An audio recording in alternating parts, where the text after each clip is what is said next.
Hello friends, जय जगन्नाथ। कैसे हैं आप लोग? उम्मीद करता हूं आप लोग अच्छे ही होंगे।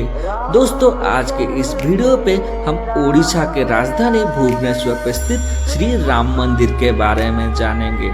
चलो दोस्तों, राम मंदिर के बारे में जानने से पहले ओडिशा के बारे में कुछ जानते हैं, उसके बाद राम मंदिर के बारे में जानेंगे। आप जानते ही होंगे कि ओडिशा एक डेवलपिंग स्टेट है।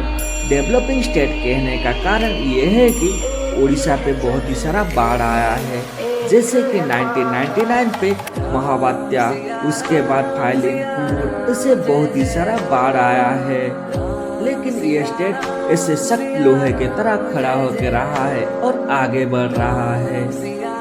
इसी स्टेट का राजधानी भुवनेश्वर है। भुवनेश्वर में स्थित श्री राम मंदिर है। तो दोस्तों आज के इस वीडियो पे हम श्री राम मंदिर के बारे में जानेंगे। राम मंदिर भुवनेश्वर एक प्रमुख क्षेत्र पर स्थित है, इसीलिए यहाँ पे चलने वाले ऑटो रिक्शा, कैब और बस के सहायता से हम किसी भी स्थान को आसानी से जा सकते हैं।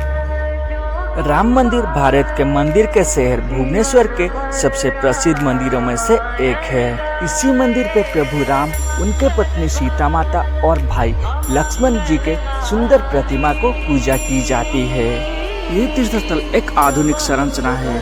हालांकि लोग इसकी वास्तुकला के बारे में उसी तरह बात करते हैं जैसे कि शहर के कुछ अन्य प्राचीन मंदिर के वास्तुकला के बारे में।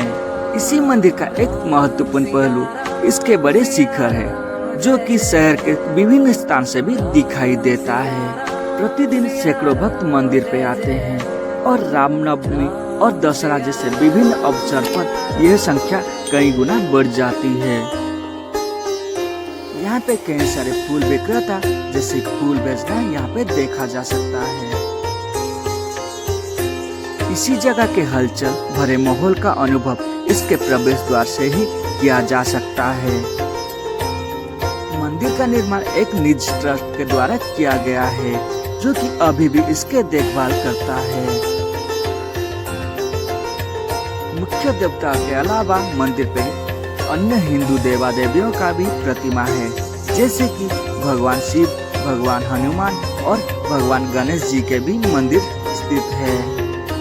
इस मंदिर पे मनाने वाले खास त्योहारों में से रामनवमी, जन्माष्टमी, शिवरात्रि, दशहरा, पराग संक्रांति, विवाह पंचमी ऐसे खास त्योहारों मनाया जाता है। इन अवसरों पर मंदिरों को खूबसूरती से सजाया जाता है। रक्षाबंधन के अवसर पर हर साल मंदिर में वार्षिक मेला का आयोजन किया जाता है।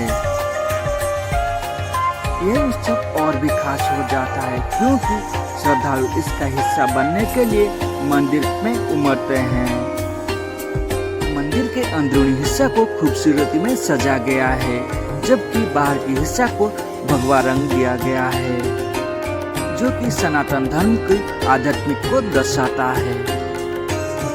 इसके विभिन्न शिखरों पर जटिल डिजाइन देखने लायक है, विशेषकर इसके शिखर जो कि प्रमुख है, जो कि दूर दूर से भी दिखाई देता है। राम मंदिर पे होने वाला आरती स्थानीय लोगों के दिलों में एक विशेष स्थान लिया है, जो अगर शहर के इस हिस्से के होते हैं तो मंदिर की आरती देखने के लिए जरूर आते हैं। उस दौरान का आध्यात्मिक माहौल अनुभव करने का लायक होता है।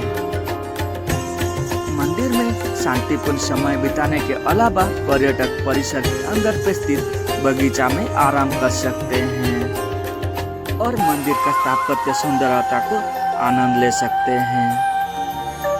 मंदिर के ठीक सामने कई स्ट्रीट फूड विक्रेता को विभिन्न प्रकार के स्थानीय व्यंजन की पेश करते हुए देखा जा सकता है। राम मंदिर शहर के एक महत्वपूर्ण क्षेत्र पर स्थित है। पर्यटक यहाँ से अन्य महत्वपूर्ण आकर्षण के और आसानी से जा सकता है। शाम के समय पर यह स्थान भुवनेश्वर के भोजन प्रेमियों से गुलजार रहता है। इनमें से कुछ खास मंदिर जैसे कि लिंगराज मंदिर, राजरानी मंदिर, मुक्तेश्वर मंदिर और अनंत वासुदेव मंदिर है। राम मंदिर में दर्शन के लिए कोई भी शुल्क नहीं लगता। मंदिर सप्ताह के सभी दिन सुबह 6 बजे खुला होता है और रात 9 बजे बंद हो जाता है। तो फ्रेंड्स आज इस राम मंदिर का एपिसोड आपको कैसा लगा मुझे कमेंट करके जरूर बताना, और हो सके तो ज़्यादा से ज़्यादा शेयर करना मत भूलना। तो दोस्तों इतने में रहता हूँ, मिलते हैं ऐसे ही और एक वीडियो का।